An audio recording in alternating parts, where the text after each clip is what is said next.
يا أرض عاد وما في القوم مثلهم، يا أهل أحقافي من نسلكم رسل. يا أرض عاد وما في القوم مثلهم، يا أهل أحقافي من نسلكم رسل. هود ينادي إلى الإسلام معتصما، وأنتم الباس كم دلت لكم سبله. قل للحضار مهما شط مهجرهم، يا مهد كندتكم طابت لكم نزله.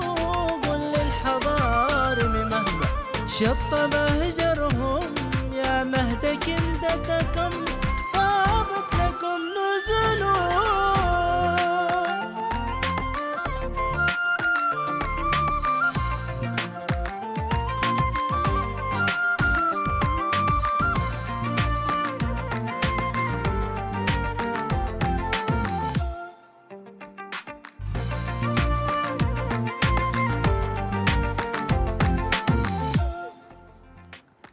بسم الله الرحمن الرحيم. حياكم الله مشاهدينا الكرام في حلقة جديدة من برنامجكم جذور حضرمية.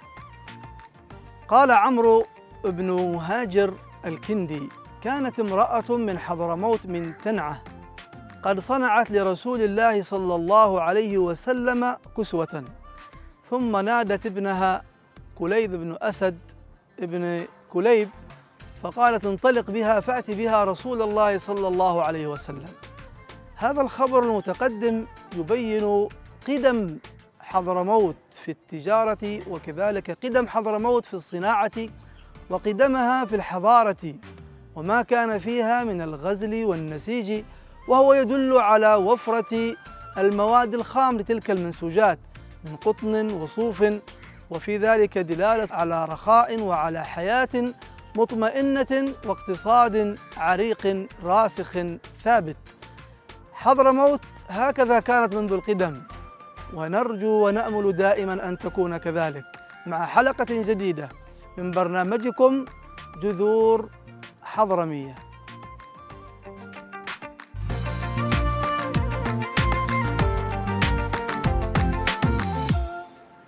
أهلا وسهلا بكم مشاهدينا الكرام، حياكم الله مع ضيف حلقتنا هذه، ومع هذه الأجواء الجميلة الماطرة، مع بدايات موسم الأمطار في جاكرتا في إندونيسيا. حياكم الله مع ضيفنا الكريم. أهلا وسهلا سعادة الأستاذ القدير الأستاذ عبد الله بن أبو بكر بن عبد الله بن سالم باطرفي. الأستاذ عبد الله باطرفي مؤرخ خبير في الأرشيف الحضرمي الأندونيسي، وهو مسؤول لجنة وقسم الأرشيف بجمعية الإرشاد. ولا شك أن هذا الأرشيف سيكون له علاقة وطيدة بحضرموت، وتشابك كثير من العلاقات والأحوال التي توائمت وتواكبت من فترات لأخرى. قبل أن نبدأ حوارنا هذا الشيق، سنكون جميعا مع التقرير التلفزيوني نذهب إلى هناك إلى حضرموت، إلى مدينة بوضة، حيث ديار الآباء والأجداد، والجد سالم هو الذي سافر من حضرموت إلى هنا إلى جاكرتا. إذا نذهب إلى بوضة ونستمع ونشاهد سويا مشاهدينا الكرام هذا التقرير التلفزيوني، ثم بعد ذلك نبدأ ونشرع في حوارنا، فكونوا معنا.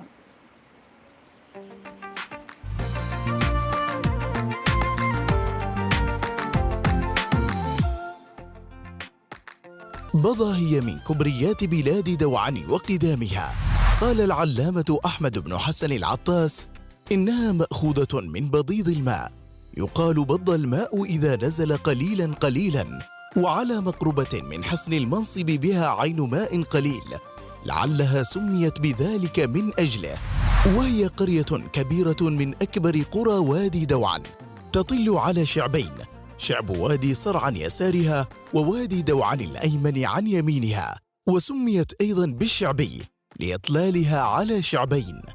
بها ساقية هندستها حتى يومنا هذا يدهش لها المهندسون، عمرها أكثر من 400 عام.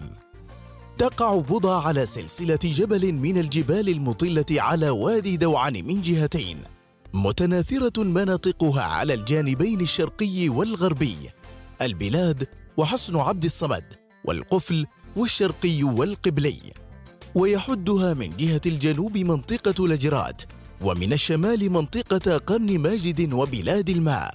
أما من جهتي الشرق والغرب فيحدها سلسلة من الهضاب التي ساعدت في الدفاع عن المدينة قديماً، وتحيط بها أشجار النخيل، وتظهر المدينة بحلة جميلة للناظر إليها من رأس عقبة بضعة. وقد تغنى بها الشاعر الكبير الدكتور محمد بن عبود العمودي بقصيدة منها: أنا مشتاق للوادي وقلبي من قداه مشطون، إلى الجمال والحادي ومنهم بالسفح يرعون، وحني يا بضع حني وحني يا بلد قيدون. كانت مقر مناصب آل مطهر العمودي، ومن أشهر من سكنها منهم الشيخ سعيد بن عيسى العمودي المتوفى سنة 671 هجرية، وخلفه على منصبه ولده محمد بن سعيد، ثم لم يزل منصبه يتوارث بين أولاده حتى تحول إلى سلطنة منذ القرن العاشر، ثم اختلفوا وانقسموا، فكان لآل محمد بن سعيد بن عبد الله العمودي قيدون وما نزل منها إلى الهجرين، ولآل مطهر بضعة وما حاذاها وما ارتفع عنها. وممن سكنها أيضا آل بعفيف وآل بانقيب وآل الحريبي وآل بوهاب وآل بوجبير وآل بعبدون وآل بن زقر، ومنهم جماعة في الرباط وآل باسحم وآل بعشرة وآل باطرفي وآل المقدم وآل الذبياني وآل باشوي، وبها مجمع صلاح الدين التعليمي ومستشفى بضه العام.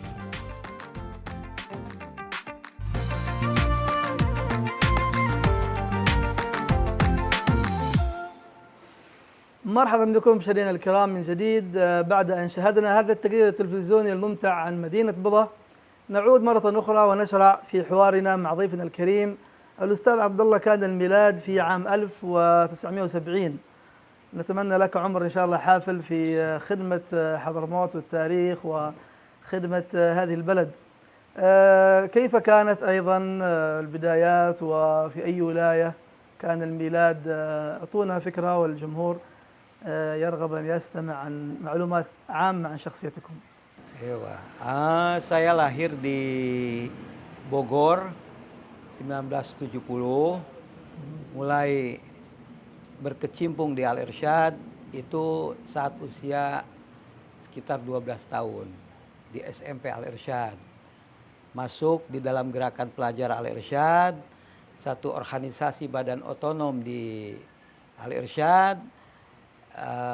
Kemudian banyak berinteraksi dengan teman-teman yang menaruh perhatian pada sejarah untuk mengumpulkan dokumen-dokumen, buku-buku, literasi yang berhubungan dengan sejarah Al-Irsyad. Dari situlah gairah untuk menggali sejarah lebih dalam, sehingga saya lebih banyak mempelajari sejarah Al-Irsyad yang kemudian berkembang mempelajari tentang sejarah Hadarim yang ada di Indonesia. Dari situ bermula dari ide-ide itu, kemudian karena banyaknya keinginan-keinginan dari mahasiswa dari beberapa university yang ingin mendapatkan literasi tentang sejarah Al-Irsyad dan sejarah Hadarim, di situ lalu kita merealisasikan untuk membentuk lembaga yang bernama Pusat Dokumentasi Al-Irsyad. ما شاء الله ما شاء الله، حياكم الله. في هذا الجانب أيضا، في جانب ارتباطك منذ الصغر بجمعية الإرشاد، وجمعية الإرشاد كان لها صداها أيضا كما كان أيضا لرابطة العلويين صداها في حضرموت، وكيف يعني يمكن أن تلخص لنا العوامل التي أدت والأسباب التي دفعت إلى تأسيس جمعية الإرشاد؟ Al-Irsyad sebagai sebuah organisasi itu didirikan sejak 6 September 1914 di Jakarta. Dahulu masih masa Hindia Belanda, namanya Batavia. Didirikan oleh Syekh Ahmad Syirkati dengan sokongan dari para pemuka Arab yang ada di Batavia. Beberapa nama yang bisa disebut sebagai pendiri Al-Irsyad yang ikut terlibat dalam pendirian Al-Irsyad adalah Syekh Umar bin Yusuf Manggus, Salim bin Awab Balwael, Said bin Salim Masy'abi, Muhammad Obed Abud, dan Saleh bin Obed Abdad. الشيخ السكرتي هذا سوداني. Syekh Ahmad Syurkati Al-Ansori kelahiran Sudan. Beliau dilahirkan di sebuah desa namanya Udfu di Sudan. Nama kotanya Dunggula tahun 1875 Masehi. كيف كانت قصة مجيئه من مكة إلى إندونيسيا؟ Syekh Ahmad Syurkati ulama yang sudah dikenal di Nusantara di Indonesia sebagai tokoh pembaharuan Islam. Lewat korespondensi antara Sayyid Rashid Ridho di Mesir dengan organisasi Islam di Jakarta yang bernama Jamiatul Khair untuk mendatangkan guru-guru dari luar. Atas rekomendasi Sayyid Rashid Ridho, nama Syekh Ahmad Syurkati yang diusulkan untuk diundang sebagai tenaga pengajar di رضا محمد عبده. Ewa. التأسيس كان ربما في جاكرتا. أبرز الشخصيات التي كانت شهدت وحضرت جلسة التأسيس أو الإعلان الأول، من هم المتبرعون الذين تبرعوا لأول مدرسة لجمعية الإرشاد؟ Beberapa tahun setelah Syekh Ahmad Syurkati mengajar di Jamiatul Khair, kemudian ada gagasan untuk mendirikan sekolah baru. Mendirikan organisasi yang menjadi penopang sekolah yang diusulkan oleh Syekh Ahmad Syurkati didirikan itu. Namanya Al-Irsyad Al-Islamiyah. Berkumpullah para pemuka Arab di Jakarta, kemudian mengambil satu gagasan untuk mendirikan sekolah itu. Dan Syekh Ahmad Syurkati dipercaya penuh untuk memberikan nama lembaga yang akan dirintisnya. Dan beberapa nama yang menjadi penopang itu kemudian dibentuklah satu kepengurusan yang diketuai oleh Salim bin Awab Balwael. Sekretaris Muhammad Obed Abud. Bendahara Said Salim Masy'abi, penasehat Saleh Obed Abdad. Tapi ada satu tokoh yang tidak bisa dilupakan yang menjadi aktor intelektual dari lahirnya Al-Irsyad Al-Islamiyah, yaitu Syekh Umar Yusuf Manggus. Walaupun dia tidak duduk di dalam struktur kepengurusan yang pertama sampai akhir hayatnya. Dan ada beberapa tokoh lain yang ikut membantu Al-Irsyad. Di antaranya Sayyid Abdullah bin Alwi Al-Attas. Sayyid Abdullah bin Alwi Al-Attas yang mendermakan, menyumbang uang yang cukup besar saat itu, sekitar kurang lebih 60.000 khulden. Masya Allah. Mata uang Hollandia. ما شاء الله. كانت بداية للجمعية وربما تضافرت فيها جهود الحضارة هنا من شتى يعني وتنوع يعني ربما حتى الآراء المختلفة وكذا اجتمعت جميعا في جمعية الإرشاد في بداية التأسيس.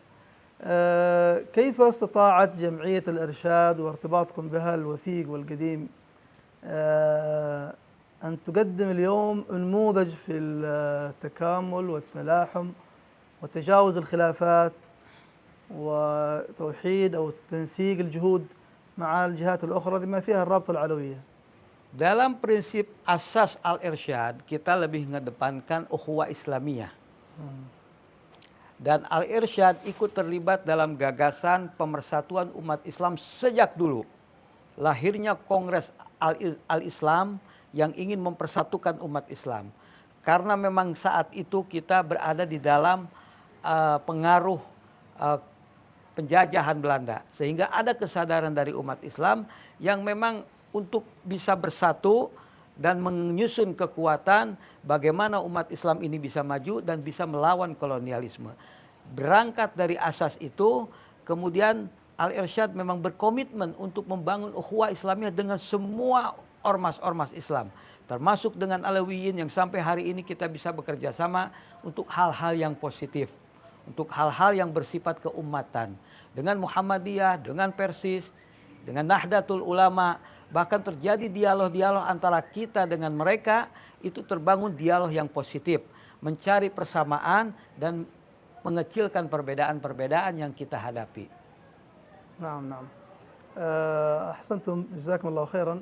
هناك جانب آخر ربما قبل أن يمتد الحديث بهذا الاتجاه نريد أن نرجع قليلا إلى جوانب تاريخية، كونكم أصبحتوا المرجع للكثير في توثيق التاريخ وما يتعلق بتوثيق الحضارم هنا.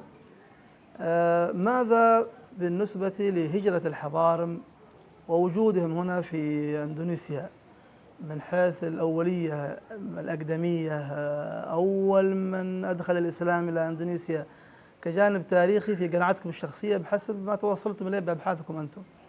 Dari berbagai sumber sejarah dan para penulis sejarah, ada beberapa versi yang menyatakan bahwa Islam masuk ke Indonesia itu sudah dimulai sejak abad ke-7. Islam masuk dari pantai barat Sumatera lewat Pulau Barus. Nama Pulau Barus ini sudah muncul dengan nama Al-Faruns. Itu orang-orang Arab masuk ke Pulau Barus menyebarkan Islam. Kemudian pada fase yang kedua, pada abad ke-12 atau abad ke-13 sudah banyak ditemukan nisan-nisan yang menunjukkan makam-makam dari negeri Arab. Seperti di Gresik, Fatimah binti Maimun, dan beberapa tempat lain termasuk di Aceh. Aceh yang paling awal, ketika Aceh Islam masuk pertama kali dari bangsa Arab. Kemudian terjadilah satu asimilasi perkawinan lewat kebudayaan, lewat perdagangan, pernikahan antara orang-orang Arab dengan para penguasa-penguasa yang ada di Nusantara. Karena itu penguasa-penguasa di Nusantara, kesultanan-kesultanan semua memiliki darah atau zuriat orang-orang Arab. نعم نعم. هناك أيضا مسألة يدور حولها جدل بين المؤرخين، وهي مسألة من هو أول من أدخل الإسلام وليس من نشر الإسلام إلى أندونيسيا. هل هم العرب إجمالا أم أن هناك تحديد يمكن نقول موثق أنهم الحضارم تحديدا الذين أدخلوا الإسلام إلى أندونيسيا؟ وما هو المستند في حال لكم قناعة في هذا الأمر، يعني قرار أو قناعة وصلتم إليها، ما المستند الذي يعني يؤكد مثل هذه المعلومات؟ Bukti-bukti yang bisa kita temukan tentang kedatangan orang-orang Arab yang awal menyebarkan ajaran Islam ke Indonesia ini bisa dilihat dari nisan-nisan makam-makam dan beberapa manuskrip ada yang ditulis dengan huruf-huruf dengan tulisan-tulisan Arab. Itu bisa kita temukan di beberapa tempat di Aceh, kemudian di Barus, kemudian di beberapa tempat di Sumatera. Itu menjadi bukti bahwa kedatangan orang-orang Arab itu memang sudah muncul di abad ke-7 itu untuk menyebarkan Islam. Dan munculnya nama-nama yang kemudian menjadi para penyebar dan dikenal sebagai Wali Songo, sebagian dari mereka adalah mereka datang dari negeri Arab. Maulana Malik Ibrahim, Sunan Kalijaga, yang orang tuanya berasal dari Mesir. إذن أنتم تذهبون إلى أن أول من أدخل الإسلام إلى أندونيسيا هم المصريون بإثبات بحجة وجود مقابر لهم قديمة. الحضارم كان دورهم ربما في نشر الإسلام وفي توسعة رقعة الإسلام في أندونيسيا. هل يمكن نقول أن المعلومة هكذا تستقيم؟ Walaupun mereka datang dari Masr, tetapi mereka berdarah Hadramut. Dari golongan Alawiyin. Contoh, Sunan Gunung Jati, Cirebon. Ayahnya Abdullah itu Alawiyin yang pernah menjadi raja di Mesir. Dia menikah dengan putri raja di kerajaan Pajajaran sini. Jadi secara genealogi memang Sunan Gunung Jati dan beberapa sunan yang lain itu berdarah Hadramut. إذا يمكن أن نصوغ المعلومة بإجمال أن نقول أنكم بحسب الأبحاث التي توصلتم إليها والنتائج من خلال أبحاثكم إلى أن أول من أدخل الإسلام هم الحضارم، لكنهم الذين لم يأتوا من حضرموت وإنما جاءوا من مصر، ولكن كانت أصولهم حضرمية. في هذا الجانب أيضا هناك معلومة عن أن العلويين من الحضارم تحديدا هم أول من أدخل الإسلام إلى أندونيسيا. هل هذه المعلومة موثقة لديكم؟ Hampir semua para penyebar Islam yang kemudian bahkan masuk belakangan ke Indonesia itu mereka dari golongan Alawiyin.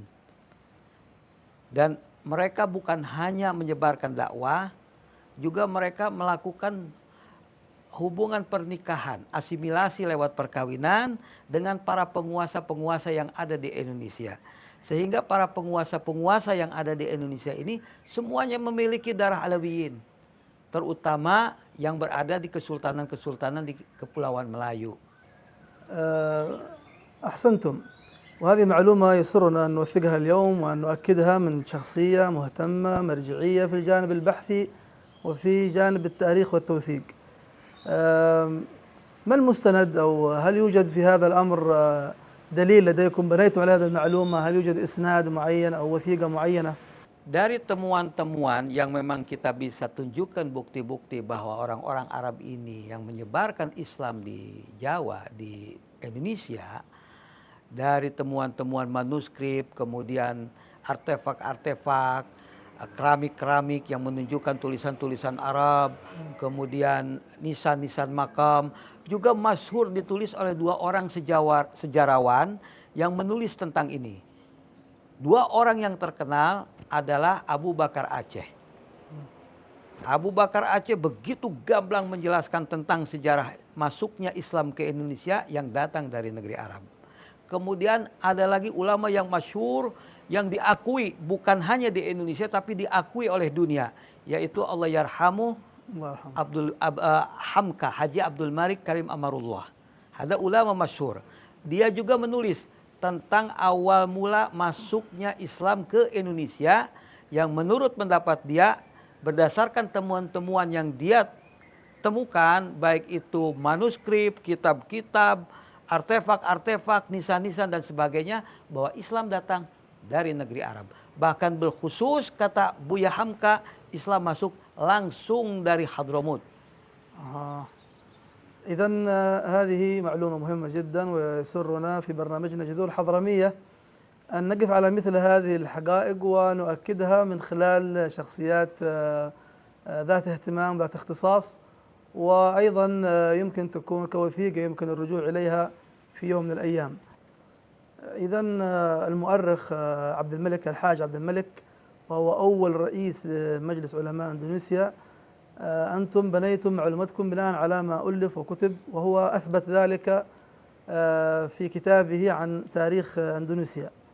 الجانب الآخر الحضارم ووجودهم في أندونيسيا، هناك حديث عن أن الحضارم كانت لهم سلطنات، وربما لا زالت في صورة محافظة أو ولاية، ولكن لا يزال عليها وعلى رأسها سلاطين أصول من حضرموت.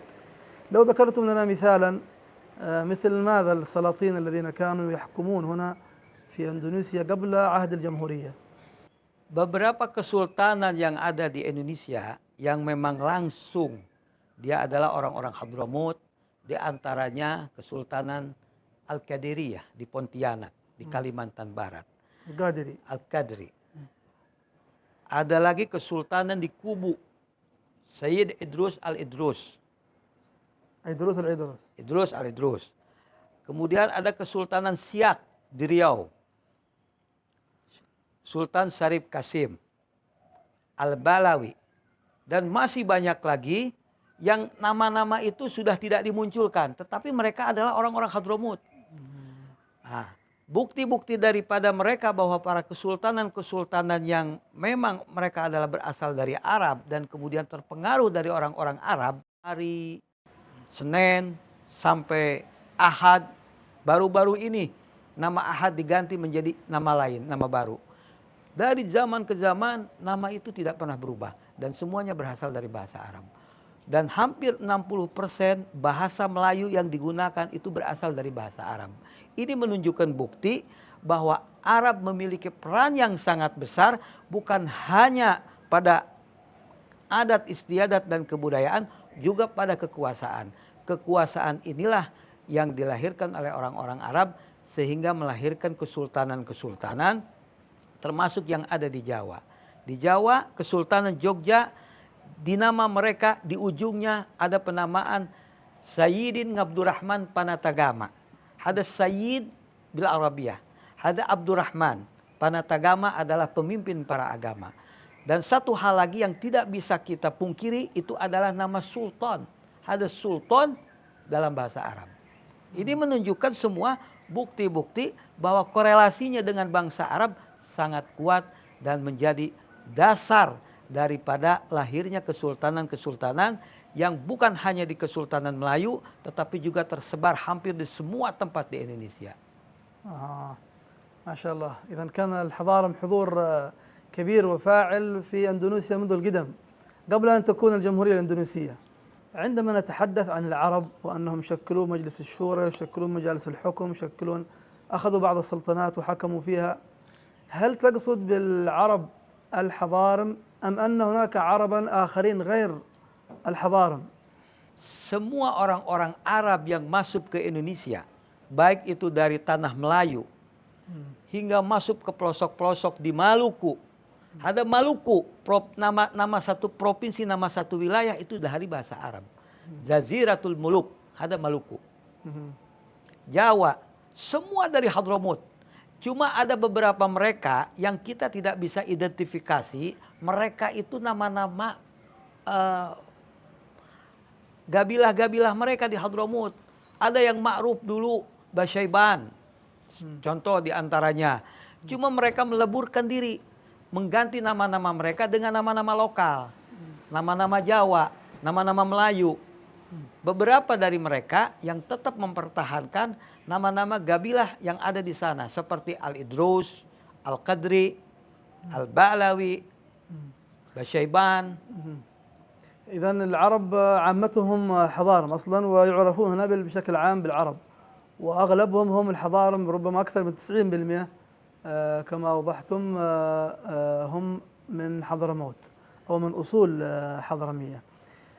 هناك سؤال أيضا أكيد يعني يتبادر لدى أذهان المشاهدين وهو دور الحضارم في مواجهة الاستعمار في فترة الاستعمار ومقاومة الاستعمار، بما أن الحضارم أصبحوا من الشعب الأصلي وأصبحوا سلاطين، كيف كانت مشاركتهم في مقاومة المحتل؟ هل كان لهم دور؟ ونعطي للجمهور نعطي للمشاهدين فكرة عامة عن مشاركة الحضارم في مواجهة الاستعمار.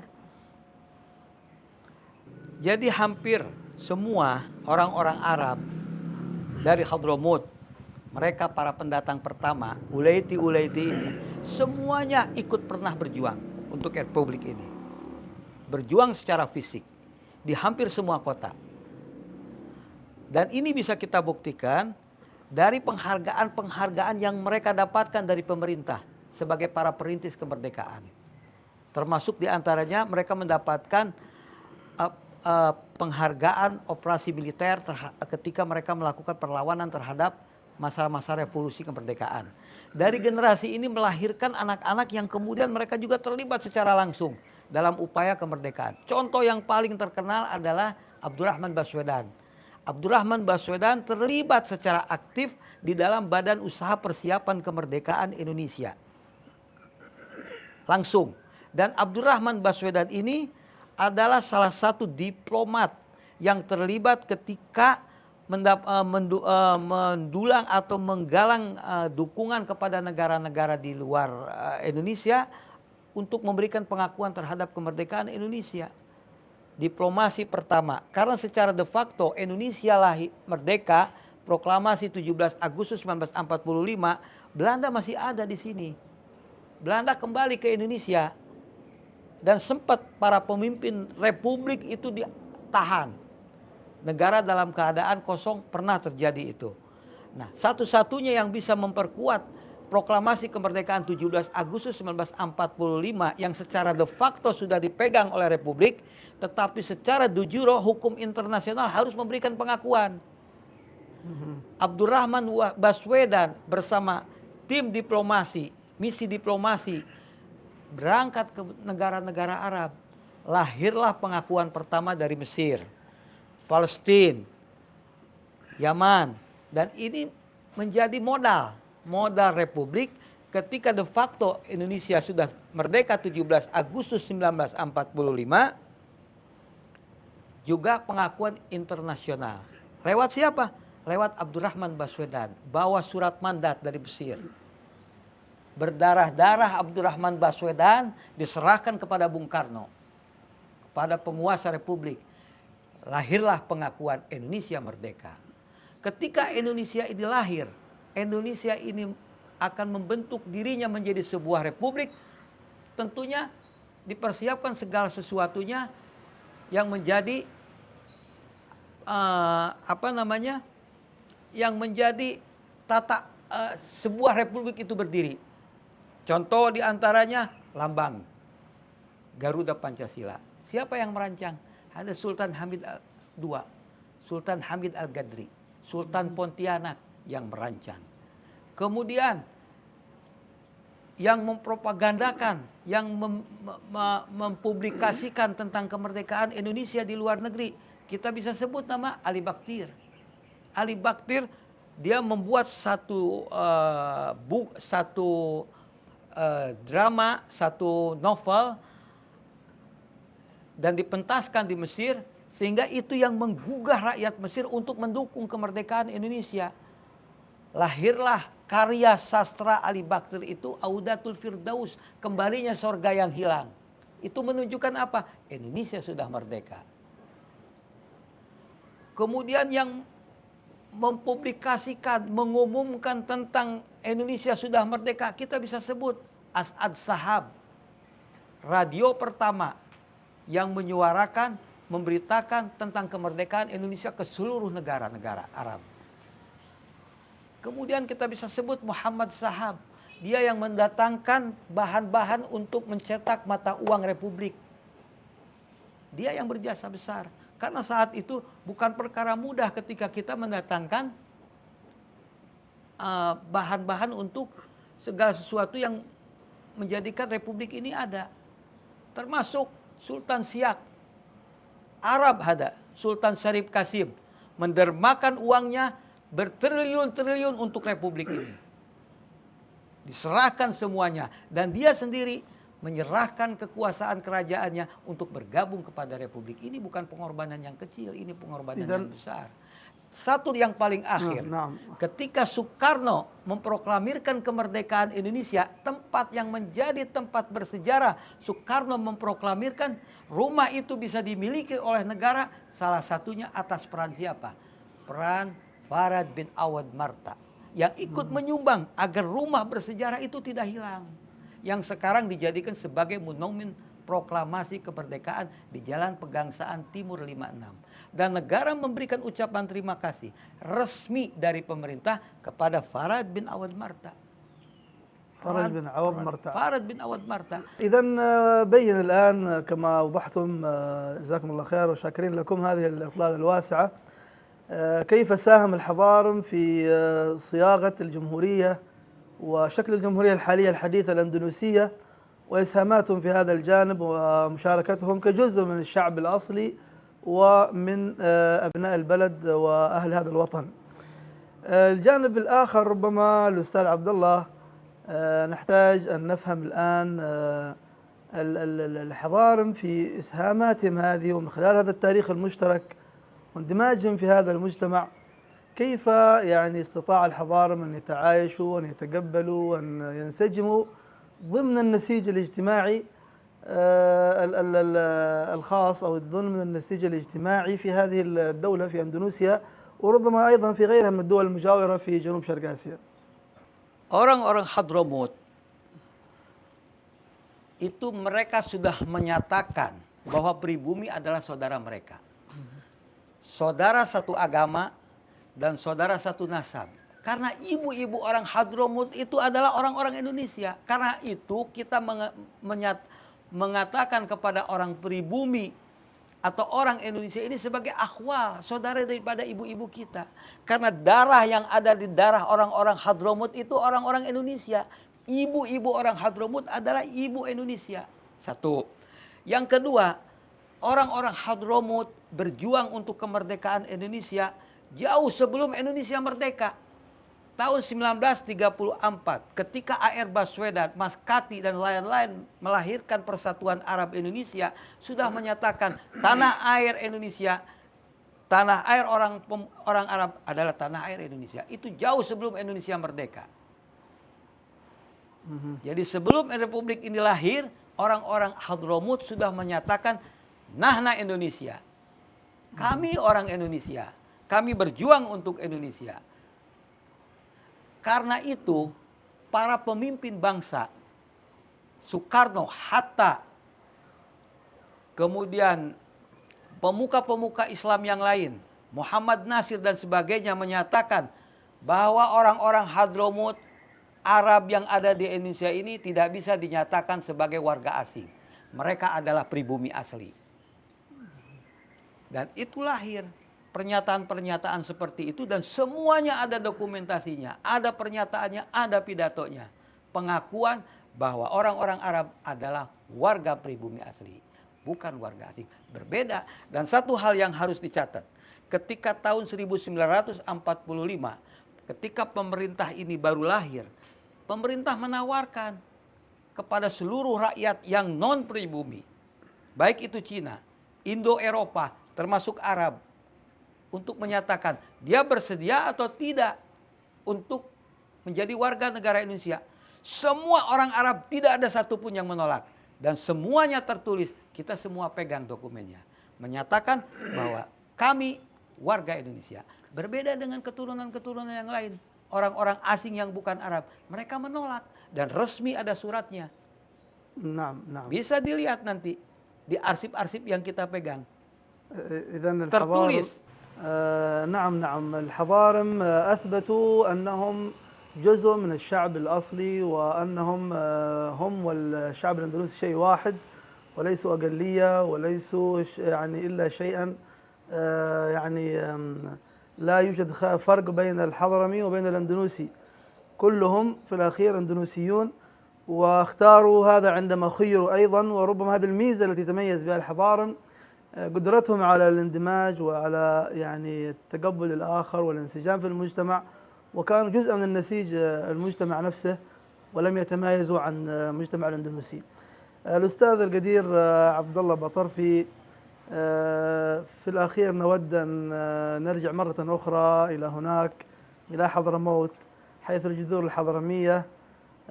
هل سبق لكم أن زرتم حضرموت؟ هل خططتم لزيارة حضرموت ربما وزيارة وادي دوعن ومدينة بضة؟ Ana sudah menjadi Indonesia seutuhnya, tapi hati ana ada di Buddha. Pengen ziarah halal bilad jiddi, negeri kelahiran kita, wajib hukumnya untuk berziarah ke negeri leluhur.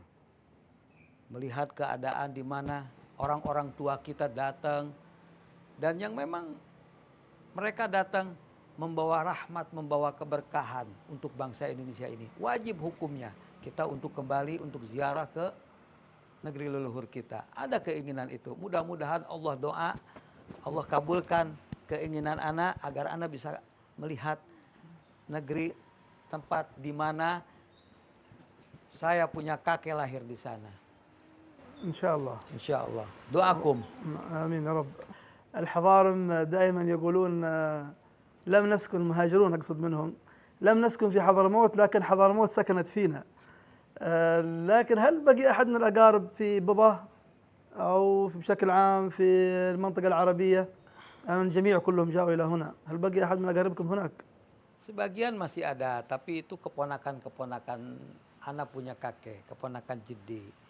Ami sudah ada yang tinggal di Saudi, di beberapa, semuanya hampir semua anak-anak jadi anak punya kakek ada di Indonesia.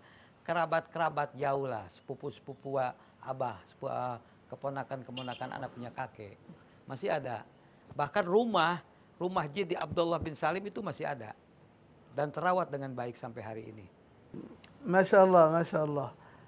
لكن ربما بعضهم ذهب إلى أندونيسيا، وهل منهم أحد ذهب إلى السعودية مثلا قريب لكم؟ ما زالت بينكم تواصل؟ Sampai hari ini kita masih berkomunikasi dengan saudara-saudara kita. Ammi, paman saya tinggal di Saudi, masih hidup sekarang, umurnya hampir 100 tahun. Namanya Ali bin Abdullah, masih hidup. Ali ini pernah kerja sama Amir Mis'al bin Abdul Aziz.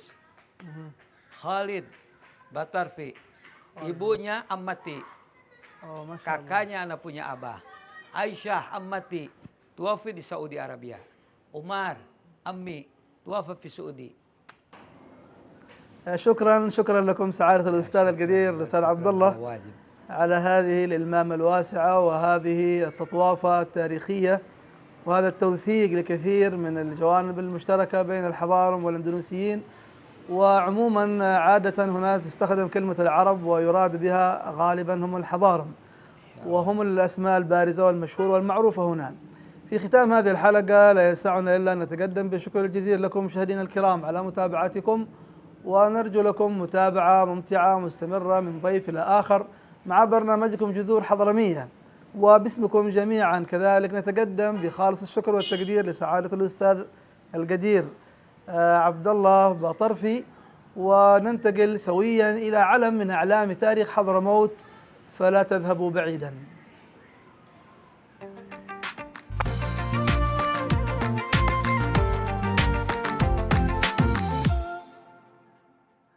أهلا وسهلا، حياكم الله مشاهدينا الكرام مع علم من أعلام تاريخ حضرموت. علمنا في هذه الحلقة هو التابعي الجليل شريح بن عبيد بن شريح الحضرمي، وكان ممن نزل حمص. قال عنه الإمام العجلي قال: شامي ثقة، وهو أعلم الناس بحمص، وكان من شيوخ حمص وعلمائها ومحدثيها. ووثقه النسائي وذكره ابن حبان في الثقات، فكان إماما محدثا ثقة روى أحاديث كثر، فمن ذلك أنه كان راو لحديث إسلام عمر رضي الله عنه، فقد روى عن عمر بن الخطاب قوله: تعرضت رسول الله صلى الله عليه وسلم فسبقني إلى المسجد فقمت خلفه فاستفتح بسورة الحاقة فقلت إنه شاعر كما قالت قريش، فلما بلغ قوله تعالى: وما هو بقول شاعر، قال: وقع الإسلام في قلبي. وروى كذلك عن أبي الدرداء بلواه يوم أحد عندما انكشف المسلمون عن رسول الله صلى الله عليه وسلم وظهر المشركون حتى علوه، فقال رسول الله عليه الصلاة والسلام: اللهم ليس لهم أن يعلونا. فآبى الصحابة إلى رسول الله صلى الله عليه وسلم، وكان في من آبى إليه عليه الصلاة والسلام عويمر أبو الدرداء، فدافعوا وناضلوا ونافحوا عن رسول الله صلى الله عليه وسلم حتى انكشف عنه المشركون، وقد أبلى يومها أبو الدرداء بلاء، فقال رسول الله صلى الله عليه وسلم: نعم الفارس أبو الدرداء. كان راوي هذه الملحمة كذلك أيضا هو شريح بن عبيد بن شريح الحضرمي، وهو كذلك من روى عن عبد الله بن رواحة المقولة المشهورة عندما كان يقول للرجل: تعال بنا نؤمن ساعة فنجلس في مجلس ذكر. رحم الله شريح بن عبيد بن شريح الحضرمي. وبذلك نأتي إلى ختام حلقتنا هذه، فالسلام عليكم ورحمة الله وبركاته. من حضرموت سلام للأولى رحلوا شرقا وغربا سادوا أينما ارتحلوا. من حضرموت سلام للأولى رحلوا شرقا وغربا سادوا أينما ارتحلوا. يا مسقط الرأس والأجداد تندبكم نحو الجذور هلموا ها هنا المثل قم فاسأل الكون تاريخ أمتنا. لحد الغزاة ولحن الشوق ينفتلون، فاسأل الكون عن تاريخ أمتنا. لحد الغزاة ولحن الشوق ينفتلون.